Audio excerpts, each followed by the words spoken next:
Alors comme vous avez pu le voir sur ces images, il y avait beaucoup de monde à cette fête à Macron à Paris.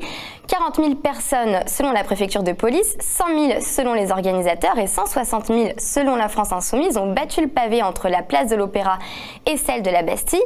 Plus étonnant, un collectif de médias qui se dit indépendant a fait appel au cabinet Occurrence pour compter les manifestants et en a dénombré environ 38 900, soit moins que la préfecture de police. Alors, Rémi Kenzo, tu es là pour nous parler de ce cabinet Occurence un peu obscur. Est-ce que tu peux m'expliquer d'abord ce que c'est ? Oui Virginie, alors Occurence, c'est un cabinet d'études et de conseils en communication qui compte le nombre de manifestants pour ce regroupement de médias. Radio France, RMC, l'AFP, Le Monde, Mediapart et d'autres en font partie. Tout commence lorsque Thomas Legrand, éditorialiste sur France Inter, rappelle sur les ondes à, je cite, se donner les moyens de publier les vrais chiffres. Fin de citation. Rappelant qu'entre les chiffres de la police et des organisateurs des manifestations, il y a souvent une différence très importante. Et donc, pense-t-il, ce serait au rôle des journalistes de définir quel serait le nombre réel des manifestants. Alors, depuis le mois d'octobre, des journaux, des radios et des télévisions expérimentent une méthode mise en place par cette société, Occurence, pour dénombrer les manifestants.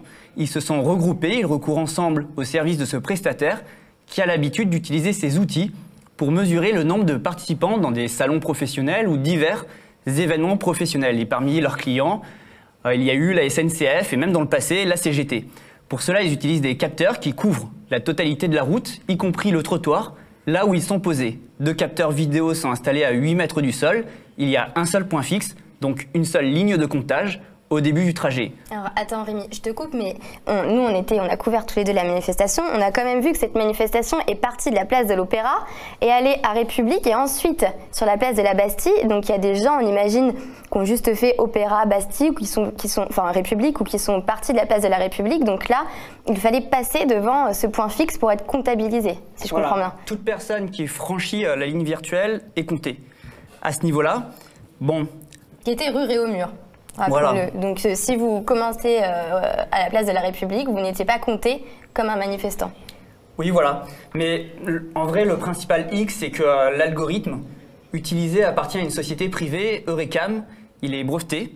Donc cet algorithme n'est pas public et on ne peut pas le vérifier. Donc à partir de là, c'est très compliqué pour nous d'attester la fiabilité de ce système de comptage.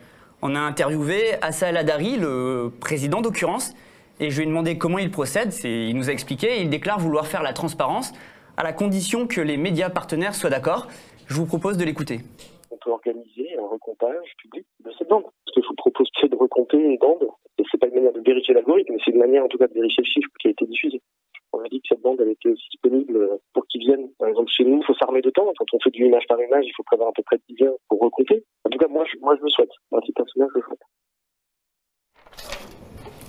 Bon, Virginie, évidemment, nous on est journalistes, donc forcément ça nous intéresse, mais on ne sait pas si les autres rédactions seront d'accord pour qu'on aille vérifier cette méthode si l'on n'est pas membre de ce collectif.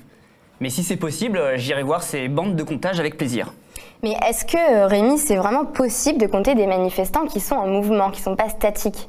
Alors, en réalité, ça peut paraître très compliqué à vérifier, il y a trop de données à prendre en compte, et ça pose beaucoup de questions. Est-ce que l'on compte que les manifestants qui sont allés jusqu'au bout du parcours? Que fait-on de ceux qui ne sont pas allés jusqu'au point d'arrivée? Est-ce qu'il est possible de mettre au point une méthode scientifique qui soit totalement fiable pour compter? Je ne sais pas.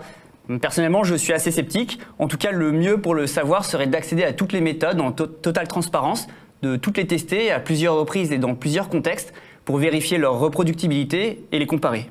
On attend avec impatience les chiffres de la manifestation du 26, Rémi. On verra ça. On voudrait rappeler aussi que nous qui étions au cœur de cette manifestation, on a vu beaucoup de poussettes, de personnes âgées, et il faisait très très chaud et que c'était sûrement difficile pour eux de tenir 2h30 de marche et qu'ils ne sont sûrement pas passés devant le point fixe.